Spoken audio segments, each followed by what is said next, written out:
किसी जमाने में एक गांव था और उस गांव में 3 जिगरी यार रहते थे, रामू, लखन और बसंत। गांव वाले उन्हें निकम्मा, कामचोर और लापरवाह कहा करते थे। न कोई कामकाज, न कोई जिम्मेदारी, न कोई चिंता।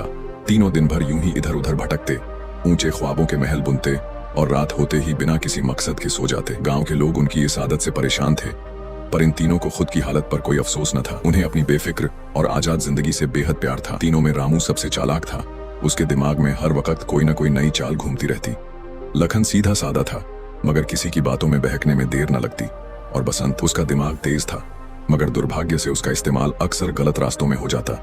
इसलिए जब भी कोई उन्हें कोई जिम्मेदारी देता तो या तो उसे टाल देते या फिर गड़बड़ कर बैठते। एक दिन शाम ढल रही थी। तीनों गांव के बाहर कुएं के पास बैठे थे। हवा में हल्की ठंडक थी और चारों ओर एक सुस्त सा सन्नाटा पसरा हुआ था। रामू ने लंबी उबासी लेते हुए कहा, यार, कब तक यूं ही जीते रहेंगे? कुछ बड़ा करना होगा। लखन हंसते हुए बोला, बड़ा? तू क्या राजा बनेगा? बसंत ने एक पत्थर उठाकर दूर फेंका और कहा, कुछ तो करना पड़ेगा, वरना ये गांव वाले हमें जिंदगी भर यूं ही निकम्मा समझते रहेंगे। रामू ने शरारती मुस्कान के साथ कहा, अगर मेहनत नहीं करनी तो ऐसा जुगाड़ निकालें कि बिना पसीना बहाए लोग हमें बड़ा आदमी समझने लगे। तीनों हंसते हंसते लोटपोट हो गए, पर उस हंसी के पीछे एक नया विचार जन्म ले चुका था। अगली सुबह तीनों गांव के बाहर बने पुराने वीरान महल के पास जा पहुंचे। कहा जाता था कि वह महल भुतहा है। लोगों का मानना था कि वहां आत्माएं भटकती हैं, इसलिए कोई उधर जाने की हिम्मत नहीं करता था। रामू ने चारों ओर नजर दौड़ाई और बोला, भूत वूत कुछ नहीं होता। अगर इस जगह का सही इस्तेमाल करें तो हम गांव वालों को चकमा दे सकते हैं। लखन और बसंत चौंक गए। कैसे? लखन ने पूछा। रामू ने आंख मारते हुए कहा, बस देखते जाओ। इसके बाद तीनों गांव में अफवाह फैलाने लगे कि रात के अंधेरे में महल से अजीब रोशनी निकलती है, परछाइयां हिलती हैं और कोई रहस्यमयी शक्ति वहां बसती है। कुछ ही दिनों में यह बात पूरे गांव में फैल गई। डर के मारे लोगों ने महल की ओर जाना बंद कर दिया। अब रामू ने अगला कदम उठाया। वह सीधा गांव के पंडित जी के पास गया और रहस्यमयी स्वर में बोला, पंडित जी, सुना है पुराने महल में कोई दिव्य शक्ति जागृत हो चुकी है। पंडित जी चौंक पड़े। कौन सी शक्ति? रामू धीरे से बोला, जो भी वहां जाकर सच्चे मन से प्रार्थना करता है उसकी मनोकामना पूरी हो जाती है। पंडित जी की आंखें फैल गईं। उन्होंने यह बात दूसरों को बताई और फिर गांव में यह खबर जंगल की आग की तरह फैल गई। अब योजना के अनुसार रात होते ही तीनों महल में जाकर रहस्यमयी आवाजें निकालते, कभी कभी लालटेन जलाकर छायाएं बनाते, ताकि गांव वालों को लगे कि वहां कोई दैवी शक्ति है। कुछ ही दिनों में एक बूढ़ा किसान आया जिसकी फसलें हर बार बर्बाद हो जाती थी। वह डरते डरते महल के बाहर प्रार्थना कर गया और कुछ सिक्के चढ़ा दिए। रामू जो छिपा बैठा था धीरे से जाकर सिक्के उठा लाया। लखन और बसंत के चेहरे खुशी से चमक उठे। यार, ये तो कमाल का जुगाड़ है। लखन फुसफुसाया। अब देखो कैसे पैसा बरसता है। बसंत बोला। धीरे धीरे गांव के और लोग भी अपनी परेशानियां लेकर आने लगे। महल अब गांव के लिए एक जादुई तीर्थ बन चुका था और तीनों की जेबें भरने लगी। पर उन्हें अंदाजा नहीं था कि यह खेल एक दिन भारी पड़ सकता है। गांव में अफवाहों ने पंख लगा ली थे। किसी की बीमारी ठीक हो गई, किसी की फसल सुधर गई, किसी की खोई हुई भैंस मिल गई। महल की रहस्यमयी शक्तियों पर लोगों का विश्वास गहराने लगा। रामू अब और भी चालाकी दिखाने लगा। उसने महल के तहखानों को खंगाला और एक नई योजना बनाई। अब हमें दान दक्षिणा से संतोष नहीं करना, वह बोला। ऐसा करना है कि लोग सोना चांदी चढ़ाने लगे। वो कैसे? लखन ने पूछा। रामू ने मुस्कुराकर कहा, हम फैलाएंगे कि जिसने भी सोना चढ़ाया उसके जीवन में धन की बारिश होने लगी। और फिर अफवाहें फैलाई जाने लगी। सबसे पहले गांव के एक लालची व्यापारी ने आकर एक सोने की अंगूठी महल में चढ़ा दी। कुछ ही दिनों बाद गांव का वही व्यापारी जिसने महल में सोने की अंगूठी चढ़ाई थी, अचानक एक बड़ा व्यापारिक सौदा कर बैठा। उसे जब अच्छा लाभ हुआ तो वह खुशी से उछल पड़ा और पूरे गांव में ढिंढोरा पीटने लगा। यह सब उस चमत्कारी महल की कृपा है। गांव के भोले भाले लोग पहले से ही प्रभावित थे। अब इस कहानी ने आग में घी का काम किया। धीरे धीरे लोग अपने घरों के महंगे गहने, चांदी सोने के सिक्के और कीमती चीजें महल में चढ़ाने लगे। अब रामू, लखन और बसंत का खेल असली ऊंचाई पर पहुंच चुका था। रात के अंधेरे में वे तीनों महल में चुपचाप पहुंचते, हर कोने से चढ़ाया हुआ धन समेटते, उसे 3 बराबर हिस्सों में बांटते और फिर अगली चाल की योजना बनाते। पर जैसा हर चालाकी में होता है, यह भी ज्यादा दिन बिना रोक टोक के नहीं चलने वाली थी। गांव के कुछ समझदार लोगों को इस चमत्कारी तमाशे पर संदेह होने लगा था, खासकर गांव के बूढ़े और सम्मानित चौधरी रामनाथ, जो पहले से ही इन तीनों को आलसी और धोखेबाज समझते थे। अब इस तमाशे पर चुप नहीं रहना चाहते थे। एक रात उन्होंने निश्चय किया कि स्वयं जाकर महल में देखेंगे कि असल माजरा क्या है। अंधेरे में लिपटा वह वीरान महल और बीच रात का सन्नाटा। चौधरी रामनाथ दबे पांव महल के एक कोने में जाकर छुप गए। चारों ओर बस सन्नाटा था, पर उनके कान सतर्क थे। कुछ समय बाद एक धीमी सरसराहट सी सुनाई दी, फिर हल्की रोशनी की झलक। उन्होंने ध्यान से देखा तो 3 सायाएं दिखाई दी। तीनों जमीन से कुछ उठा उठाकर अपने थैलों में भर रहे थे। चौधरी रामनाथ सब समझ गए। यह सब चमत्कार नहीं, बस 3 निकम्मों की चालाकी है। वे धीरे धीरे पीछे हटने लगे, पर तभी उनके पैर के नीचे सूखी लकड़ी चटक गई। छर्र आवाज हुई और रामू चौकन्ना हो गया। उसने इशारे से लखन और बसंत को सचेत किया। कोई है यहाँ? बसंत ने चिल्लाकर कहा। तीनों ने जल्दी जल्दी थैले समेटे और इधर उधर देखने लगे। चौधरी रामनाथ की धड़कनें तेज हो गईं। उन्होंने खुद को छुपाने की कोशिश की, मगर बसंत की नजर उन पर पड़ ही गई। रामू फुसफुसाया, अगर यह आदमी गांव जाकर सब बता देगा तो हमारा सारा खेल खत्म। अब तीनों ने चौधरी को पकड़ने की ठानी। चौधरी जी ने जितना तेज भाग सकते थे भागे, पर उम्र का असर था और वे 3 जवानों के सामने कब तक टिकते। रामू ने छलांग मारकर उन्हें पीछे से पकड़ लिया। चौधरी लड़खड़ा गए और जमीन पर गिर पड़े। लखन और बसंत भी वहीं आ पहुंचे। तुम तीनों गांव वालों को मूर्ख बना रहे हो, चौधरी गुस्से से बोले।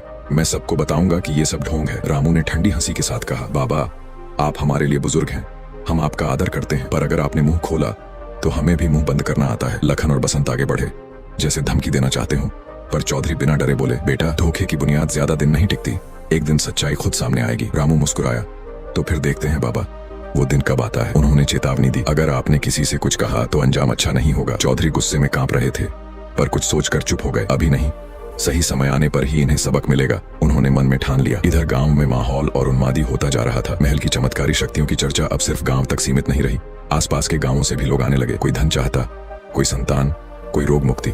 लोग महल के दरवाजे पर सिर झुकाकर घंटों बैठे रहते। रामू, लखन और बसंत अब दिन दिन अमीर होते जा रहे थे। उन्हें लगने लगा था कि यह खेल कभी खत्म नहीं होगा, पर वे नहीं जानते थे कि इस नाटक में अब एक नया खिलाड़ी आने वाला है। एक ऐसा व्यक्ति जो न केवल चालाक था बल्कि सच्चाई और न्याय का पक्षधर भी। एक दिन रामू ने अपने दोनों साथियों को बुलाया। अब समय आ गया है कि हम कोई बड़ा तमाशा दिखाएं। लखन की आंखें चमक उठी। क्या करना होगा? रामू ने आंखें घुमाते हुए कहा, कोई ऐसा चमत्कार जो लोगों की आंखों के सामने हो और वे दंग रह जाएं। बसंत बोला, क्यों ना किसी को अंधे से देखने वाला बना दे या किसी लंगड़े को दौड़ता दिखाए। रामू ने हंसते हुए सिर हिलाया, ठीक वही, पर इसके लिए चाहिए एक ऐसा आदमी जो हमारे इशारों पर चले और पूरे अभिनय से खेल को सच बना दे। तीनों की आंखों में अब नए स्वांग की चमक थी, पर उन्हें यह आभास नहीं था कि यह अगला कदम उनके लिए कितनी बड़ी मुश्किल खड़ी करने वाला है। गांव में एक हरिया नाम का मनुष्य था, निर्धन परंतु स्वभाव से लालची। रामू, लखन और बसंत ने उसे चांदी के सिक्कों का प्रलोभन दिया और बोले, तुझे एक छोटा सा काम करना है, बस कुछ पल के लिए अंधे का अभिनय कर और जैसे ही हम संकेत दें जोर जोर से चिल्ला उठ कि महल की कृपा से तुझे दृष्टि मिल गई। हरिया पहले संकोच में पड़ा रहा, किंतु जब उसके हाथों में चांदी की खनकती हुई मुट्ठी रखी गई तो उसकी शंका जाती रही और वह सहमत हो गया। अगले ही दिवस महल के समीप अपार भीड़ एकत्र थी। दूर दूर से श्रद्धालु दर्शन को आए थे। उसी समय रामू और लखन हरिया को साथ लाए। लखन ने जन समूह को संबोधित करते हुए कहा, यह मनुष्य जन्म से अंधा है, किंतु आज इस महल की कृपा से यह दृष्टिवान हो सकेगा। भीड़ में सन्नाटा छा गया, सबकी निगाहें हरिया पर टिक गईं। रामू ने अपने दोनों हाथ आकाश की ओर उठाकर श्रद्धा भाव से कहा, हे महल के देवता, यदि तुम में शक्ति है तो इस अंधे को प्रकाश प्रदान करो। क्षण भर पश्चात हरिया ने आंखें खोलकर नाटकीय स्वर में पुकारा, मैं देख सकता हूँ, हे भगवान, मैं सब देख सकता हूँ। जन समूह में कोलाहल मच गया। लोग अवाक रह गए। किसी की आंखों से आंसू बह निकले। कोई भूमि पर सिर झुकाए रो रहा था तो कोई महल की सीढ़ियों पर अपनी सारी संपत्ति चढ़ा रहा था। हरिया को चुपचाप कुछ और सिक्के देकर विदा कर दिया गया। तीनों मित्रों की योजना सफल रही। अब तो यह चमत्कार गांव गांव में चर्चा का विषय बन गया। महल के बाहर चढ़ावे का अंबार लगने लगा। रामू, लखन और बसंत अपनी झोली भर रहे थे, किंतु उन्हें यह भान न था कि किसी की तीव्र दृष्टि उनकी चालों को भेदने को तत्पर है।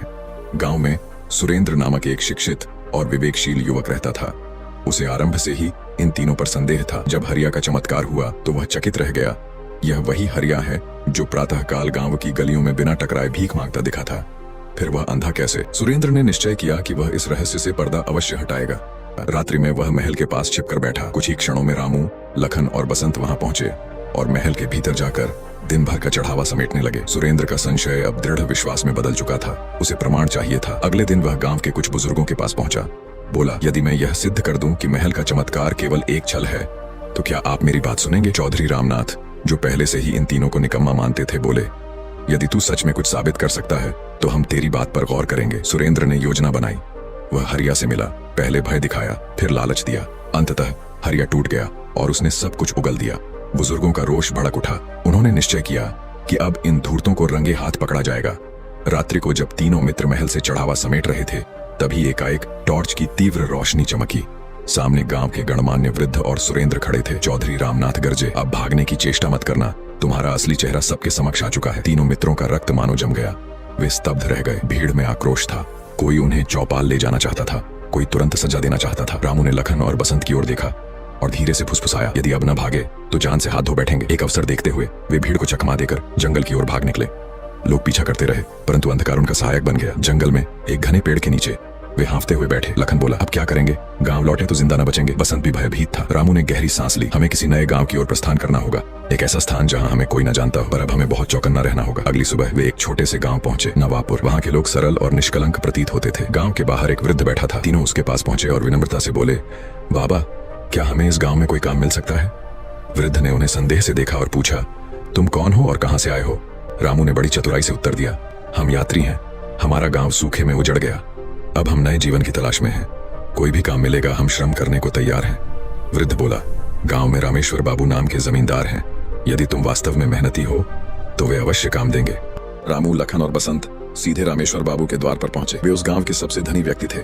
जमीन जायदाद, अनाज के गोदाम और नौकर चाकरों की कोई कमी न थी। उन्होंने तीनों को सिर से पांव तक निहारा और बोले, क्या कर सकते हो तुम लोग? रामू ने बिना समय गंवाए कहा, हुजूर, हम खेती किसानी जानते हैं, बस कुछ काम दे दीजिए, खेतों में मेहनत करेंगे। रामेश्वर बाबू ने क्षण भर सोचा, फिर गंभीर स्वर में बोले, काम तो दूंगा, पर ध्यान रहे बेईमानी बर्दाश्त न होगी। तीनों ने विनम्रता से सिर झुका लिया। वे जानते थे यहाँ भी उन्हें अपनी चालाकियों का सहारा लेना होगा, पर धीरज और होशियारी से। शुरू के कुछ सप्ताह उन्होंने सच्चे मन से खेतों में मेहनत की। सुबह होते ही खेतों में पहुंच जाते और सांझ तक खटते रहते।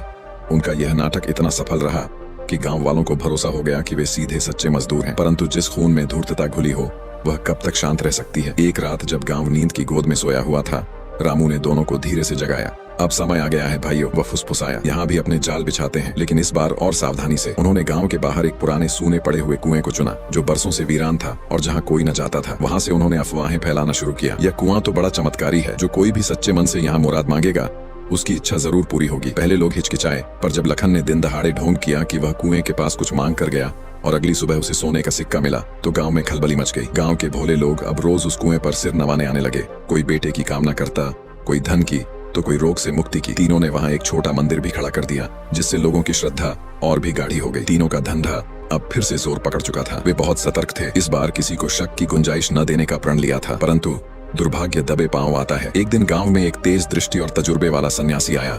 उसने गांव वालों से पूछा, इस कुएं में ऐसा कौन सा चमत्कार बसता है? लोगों ने रामू, लखन और बसंत की कहानियां सुनाई, परंतु सन्यासी को सब कुछ असामान्य लगा। उसने रात में कुएं के पास जाकर खुद जांच करने का निश्चय किया। चुपचाप वह कुएं के पीछे एक झाड़ी में छिप गया। कुछ ही समय में उसने देखा तीनों निकम्मे वहां पहुंचे और कुएं से चढ़ावे का सामान निकालने लगे। अब उसे कोई संदेह न रहा। अगले दिन वह गांव की चौपाल पर पहुंचा और गरजता हुआ बोला, यह तीनों तुम्हें ठग रहे हैं, मैंने खुद इन्हें रंगे हाथों देखा है। गांव वाले गुस्से से फट पड़े, इनके साथ धोखा हुआ है। वे चिल्लाए। भीड़ उग्र होती गई। रामू, लखन और बसंत को अब समझ आ गया कि मुसीबत एक बार फिर सिर पर आ खड़ी हुई है। रामू ने तेजी से फुसफुसाया, अब बस एक ही रास्ता है, भागो। तीनों सरपट दौड़ पड़े। गांव वाले लाठियां लेकर उनके पीछे।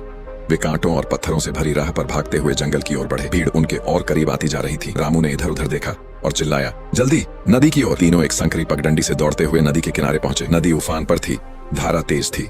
लखन हांफते हुए बोला, अब क्या करें रामू, ये हमें जिंदा नहीं छोड़ेंगे। रामू ने दांत भींचते हुए कहा, और कोई राह नहीं, कूदो। और वह छलांग लगाकर पानी में कूद गया। बसंत और लखन कुछ पल हिचकिचाए, फिर उन्होंने भी प्राणों की खातिर वही राह अपनाई। ठंडे जल ने उनके शरीर में झुरझुरी भर दी और तीव्र धाराएं उन्हें बहा ले गई। गांव वाले नदी किनारे आ पहुंचे, पर अब कुछ कर सकने की स्थिति में न थे। उन्होंने बस देखा कि तीनों जल की धारा में लहराते हुए दूर जा रहे हैं और फिर धीरे धीरे वापस लौट गए। तीनों नदी में बहते बहते दूर निकल आए। जब किनारे पहुंचे तब तक सूर्य अस्त हो चुका था। उनके शरीर थकान से टूट चुके थे, वस्त्र भीगे हुए देह से चिपक रहे थे और भूख प्यास ने हालत जर्जर कर दी थी। रामू ने हांफते हुए कहा, अब हमें बहुत दूर जाना होगा, जहाँ कोई हमें पहचान न सके। लखन और बसंत ने चुपचाप सिर हिलाया। वे जंगल की ओर बढ़ चले। चलते चलते रात हो गई। आसमान में तारे टिमटिमा रहे थे और चारों ओर घना सन्नाटा था। कभी किसी वन्य जीव की आवाज, कभी पत्तों की सरसराहट, सब मिलकर एक अनजाना भय उत्पन्न कर रही थी।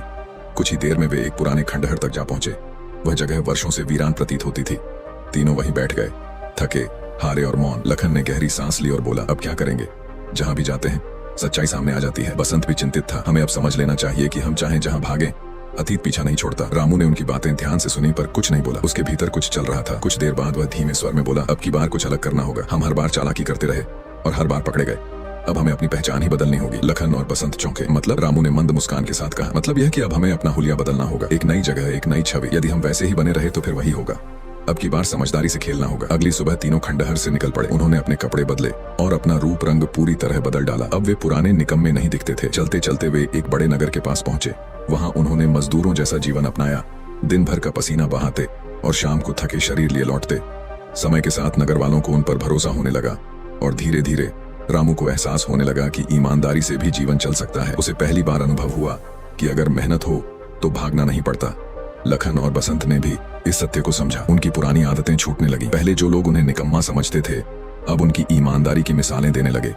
परंतु किस्मत की गठरी में एक अंतिम मोड़ शेष था। एक दिन जब वे बाजार में काम कर रहे थे तो वहीं सन्यासी आ पहुंचा जिसने उनकी पोल खोली थी। उसने तीनों को देखा और धीरे धीरे उनकी ओर बढ़ा। तीनों का चेहरा फीका पड़ गया। लगा कि सब कुछ फिर खत्म होने वाला है, पर सन्यासी मुस्कुराया और बोला, मैं जानता था कि तुम तीनों सुधर सकते हो, इसीलिए उस दिन मैंने तुम्हें भागने दिया। यदि चाहता तो गाँव वालों से पकड़वा देता, पर मैं देखना चाहता था कि तुम्हें एक और अवसर देने से क्या बदलता है। रामू, लखन और बसंत उसे विस्मय से निहारते रह गए। उस दिन उनके भीतर एक नई भावना जागी। वे समझ चुके थे जीवन में चालाकी ही सब कुछ नहीं होती, ईमानदारी और मेहनत ही असली धन है। उस दिन से उन्होंने कभी पीछे मुड़कर नहीं देखा। कुछ वर्षों में वे तीनों नगर में प्रतिष्ठित व्यापारी बन गए। लोग उनकी सत्यनिष्ठा की प्रशंसा करते और उन्हें आदर से देखे जाने लगा। अब वे तीन निकम्मे नहीं थे, वे मेहनती, ईमानदार और आदर्श नागरिक बन चुके थे।